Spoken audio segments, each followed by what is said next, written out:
Teaching people to think of their brand just makes more people like them. This whole thing is wrong. They're telling you guys to reduce yourself into products. Hey guys! So funny bumping into you. Yeah, I mean, we all live here now, so not that funny. We're just performers instead of human beings. He's right. Trying to make ourselves into a brand just turned us into products. We don't need to be a brand, do we? We couldn't get jobs and we ran out of money. We ate chicken out of bowls and rode in big cars full of smelly people to something called work. Every day was a new nightmare. Hey! You ever heard of a thing called privacy? Yeah, nobody gives a shit. Will you two just shut up and go away? Cereal! And yes, you have to pay for everything, Harry. Life is hard. Most people struggle. I have red hair. I know struggle. Park County Police Station, what's your emergency? Yeah, the neighbors across the street are setting off fireworks and it's 10:30 at night. Oh, is it the Prince of Canada and his wife who just want to be left alone? Yeah, come on, honey. We don't need this place. Honey. Has catapulted Meghan and Harry into a firestorm of global mockery. And this time, no polished documentary, glossy magazine cover, or Oprah-style interview can undo the damage. What began as a seemingly harmless cartoon jab has exploded into a cultural moment so ruthless, so surgically precise, that it threatens to permanently redefine the couple's public image. The latest leak from South Park doesn't just poke fun, it unleashes a full-frontal comedic assault, laced with biting commentary that zeroes in on their most vulnerable narratives, from their messy media ventures to the implosion of their royal ties. The animation frames, now viral across social platforms, don't feel like satire. They feel like a takedown. Meghan and Harry, once masters of narrative control, now appear powerless as their carefully curated brand, built on trauma, reinvention, and righteous independence, is shredded by crude but chillingly accurate caricatures. These aren't just jokes. They are precision-guided cultural missiles aimed directly at the contradictions, commercialism, and public fatigue that have begun to define the Sussex story. And the public? They're not just watching. They're celebrating. The spectacle has eclipsed the message, and in the process, South Park has done what few media outlets dared. It turned the couple's image from myth to meme. But behind the laughter lies something more unnerving, a shift in the cultural winds, and the distinct possibility that the Sussexes may have just lost the plot entirely. And still, this may only be the beginning. Auntie Meghan, hello! Oh, I've missed you! How dare you, sir! My Instagram-loving wife has always wanted her privacy! Here's where the carefully spun fairy tale began to unravel, not with words, but with images so scathing, so surgically brutal, that even the couple's harshest critics were left momentarily stunned. The leaked South Park frames weren't vague sketches or anonymous memes. They were crystal clear, studio-tagged, and unmistakably real, spreading like wildfire across Discord servers, Telegram groups, and locked Substack newsletters where insiders trade culture-shifting content like currency. These weren't AI hallucinations or speculative fan creations. They were raw, watermarked shots straight from the production pipeline, and every pixel was weaponized. One now infamous frame showed Meghan seated on a crumbling throne made entirely of shattered wine bottles, each one etched with the name of a failed project: Pearl, Spotify, The Bench. Her eyes were crossed with pink dollar signs, her mouth mid-rant, while disinterested villagers beneath her doom-scrolled on their phones. A scathing metaphor for the disconnect between her branding and public reception. But it was the next image that delivered the emotional kill shot. Harry, hunched over in a cartoon therapy session, clutching an oversized baby bottle labeled validation under a giant banner that screamed, "Still spare." The symbolism wasn't subtle. It was psychological warfare in animation form. These weren't jokes. They were autopsies of the Sussex narrative, broadcast in bright, brutal color. And in a matter of hours, everything Meghan and Harry had tried to construct in their post-royal life, the victimhood, the reinvention, and the profitable grievance, was laid bare and torn to pieces. But just when we thought South Park had got as far as they could, they twisted the knife even deeper. Interview. Say? He victimized me! It's because I'm an ethnic woman! He can't do that! I'll see. Wait, you're ethnic? This is an outrage! We'll just see how he deals with my blue. Anyway, Meghan, you were saying Dorit's such a what? What? No, I didn't say anything. I didn't say anything, Dorit. Well, I heard it somewhere. Picture this mess with me. What was once playful mockery turned into full-blown character demolition. South Park didn't hold back. They aimed straight for Meghan and Harry's deepest insecurities and rebranded failures.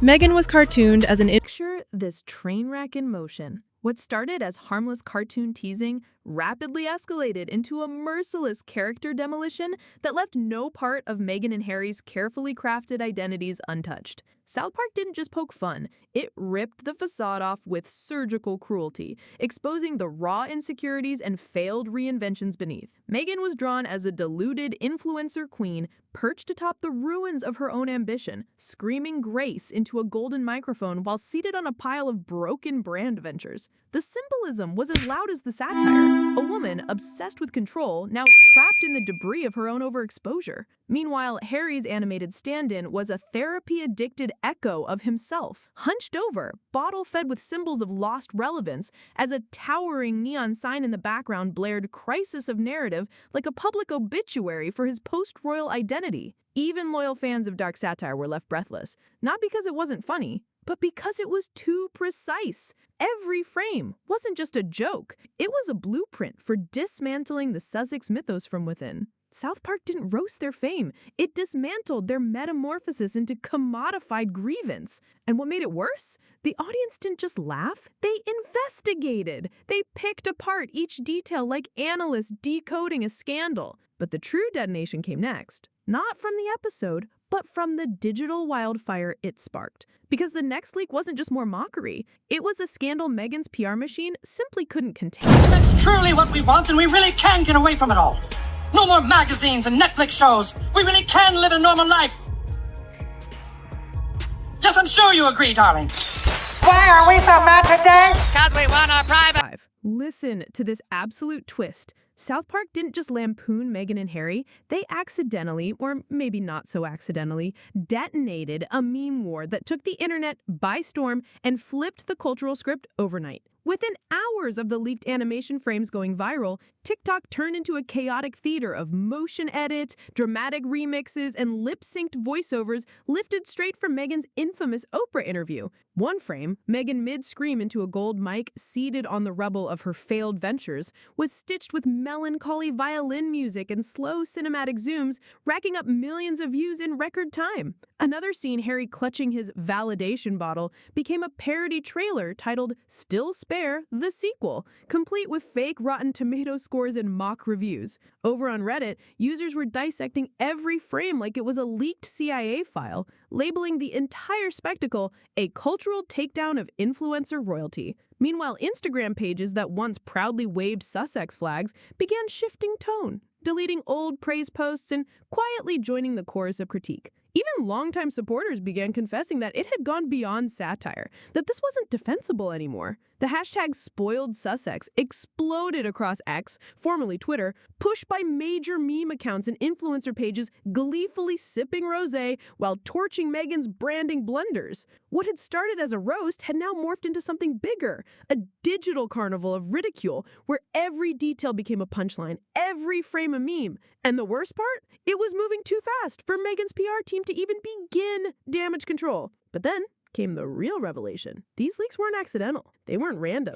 They were calculated. And, horrifyingly enough, they were just the opening act. It gets crazier because these leaks weren't accidental blunders. They were precision strikes, orchestrated from inside the machine. According to digital sleuths and industry insiders, the leaked South Park frames didn't come from one rogue employee. They came from multiple sources within the production, each leaving behind distinct watermarks, time codes, and studio tags. Different insiders, all feeding a drip feed of chaos to the public. And these weren't promo scraps or storyboard drafts. They were raw pulls from the master cut of the final episode, meaning someone had access to the completed product and chose to leak it with brutal timing and surgical clarity. Every frame, every moment screamed one thing: intent. Meghan's PR team didn't just have a cartoon controversy on their hands, they had a mole in the system. This wasn't satire anymore, it was sabotage. And while her camp scrambled to contain the inferno, South Park was quietly preparing its next move, one that would reduce every legal option to ash. What happened next? Full-blown panic. Lawyers were looped into emergency calls. Cease and desist letters were drafted in bulk. Meghan's inner circle kicked into what insiders described as crisis mood. Archwell's legal team fired off threats to Comedy Central and South Park's production office, but they were too late. The final episode had already been delivered to the network a week earlier. No edits, no rewrites, no mercy. Sources claim South Park's creators didn't just ignore the legal threats, they thrived on them. Warnings of reputational harm only fueled their momentum. Every panicked PR move was seen as fresh content. And then came the next meltdown. Meghan's team launched a surprise Instagram Live, hoping to reclaim the narrative with a raw, authentic moment. No filters, just Meghan in a pastel sweater talking softly about grace and reflection. But the moment fell apart instantly. The stream glitched,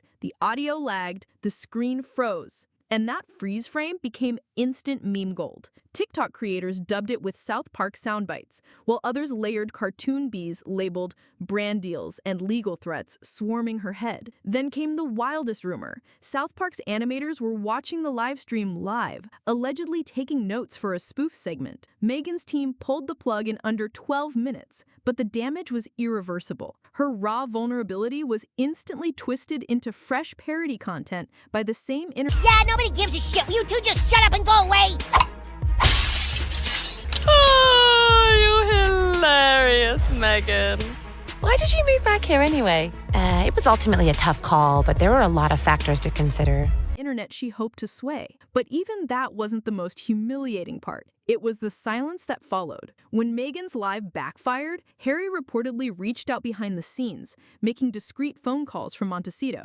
No press, no statements, just desperate attempts for guidance from people he once trusted. An old royal aide, a familiar Netflix exec, even contacts who'd helped manage prior media storms. But this time, nothing. No callbacks, no advice, no lifelines. Insiders say the silence was intentional. No one wanted to risk becoming a South Park punchline. Even a whisper of support could be twisted into the next joke. Harry was stranded, not just mocked, but abandoned. He allegedly floated the idea of releasing his own personal statement to soften the backlash, but his team shut it down immediately, fearing it would open another viral floodgate. So Harry did nothing. He sat and watched his cartoon self, oversized baby bottle in hand, get dragged across the internet. And what unfolded behind the scenes next? It obliterated the foundation of the Sussex brand. As the memes reached escape velocity and parody edits dominated every corner of social media, brand partners began quietly pulling back. Two major deals Meghan had been pursuing, a luxury skincare brand and a mindfulness app, were suddenly paused indefinitely. One leaked strategist email was cold and clear. Associating with Meghan invites parody risk, meme exposure, and reputational volatility. Even a rival streaming platform, not Netflix, had been developing a soft-focused docuseries on Meghan's personal branding. That project? Cancelled. No announcement, just shelved. Companies were terrified their campaigns could be hijacked before a single trailer aired. Meghan's name, once marketed as elegance and empowerment, had become a lightning rod for cartoon chaos. This wasn't satire anymore. It was career sabotage disguised as comedy. And the final red flag? Her most loyal defenders, the blue-check pundits, the lifestyle bloggers, and the Sussex-friendly influencers, went silent. Not because they stopped believing, but because defending her now came with a cost. The risk of being turned into a joke. The ground cracked wide open. The palace Meghan built was not just shaken, it was collapsing in real time, and no one was rushing in to hold it up. Influencers who once lined up to praise Meghan's lifestyle, repost her brand launches, and bask in her curated glow began backing away, and fast. Beauty vloggers who had previously raved about her skin routines were now poking fun in cheeky reels, while fashion bloggers reportedly declined to promote her new wine brand, saying outright they didn't want to be cartooned holding that bottle. Even long, loyal Meghan fan pages began pivoting, labeling the situation parody-proof, a polite way of admitting that no amount of spin could save this. The meme storm was evolving faster than Archwell's entire digital operation could track. Sentiment reports that once measured backlash by the hour were now outdated within minutes. One former staffer admitted by the time we briefed Meghan, the narrative had already mutated into something worse. People weren't just mocking the leaks. They were rewatching the original South Park episode,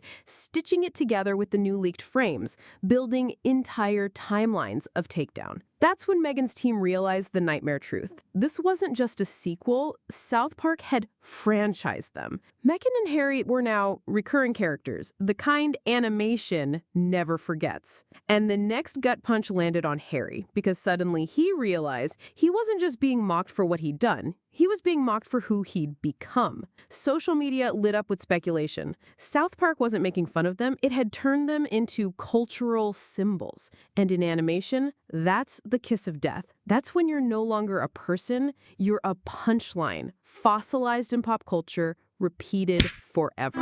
For a couple whose public identity revolves around image control, redemption arcs, and message management, that was existentially devastating. And reportedly, Harry took it hard. Sources close to the couple say he confided in a friend that it felt like everyone disappeared. Allies went quiet, former collaborators ghosted him, and even when he floated the idea of releasing a humble blog post, not a PR blitz, just something dignified and honest, his team killed it. They feared it would confirm the leaks and trigger another explosion of mockery. So Harry stayed silent, watching his cartoon self bottle-fed validation across the internet, helpless. And if you think that was the low point, it wasn't, because what happened next hit harder than any meme. While Meghan's team scrambled, sending cease and desists and frantically trying to steer the chaos, Buckingham Palace did absolutely nothing. Not a word, no statement, not even a single anonymous whisper to the press. Just silence. And that silence was deafening. Insiders say Prince William was privately briefed on the situation. The leaks, the backlash, the memes. His response? A quiet smirk. That smirk said everything. Royal staffers were allegedly sharing memes in WhatsApp chats, privately enjoying the fallout. One favorite? A still from South Park edited with the caption, "Privacy please, unless you have brand deals." Even palace courtiers were in on the shade. And that's the monarchy's true strength. They don't react. They wait. They let the fire burn itself out. And right now, Meghan and Harry were the ones holding the match. But the flame only got hotter, because South Park hadn't landed its final punch. In fact, they'd opened the floodgates for everyone to start swinging. Late-night hosts dove in immediately. Jimmy Kimmel joked Meghan's new rosé had the same flavor as her podcast, forgettable with a bold finish of victimhood. Stephen Colbert rolled out a parody trailer for Still Spare, mocking Harry's lost dignity, while Fallon cracked jokes about their world tour of unemployment. And it didn't stop there. Netflix comedians worked Sussex punchlines into their sets, parody accounts exploded in popularity, and one, Duchess of Chardonnay, gained over 200,000 followers in a weekend by posting fake wine reviews like, "Pairs well with strained credibility." Even rival animated shows began dropping subtle digs. Meghan and Harry weren't just being mocked anymore. They had become cultural shorthand for brand implosion. And when the culture no longer sees you as a person, only as a punchline, you're not managing your image. You're just surviving it. Drop your thoughts below, hit like and subscribe, and brace yourself because South Park hasn't even played their final card yet.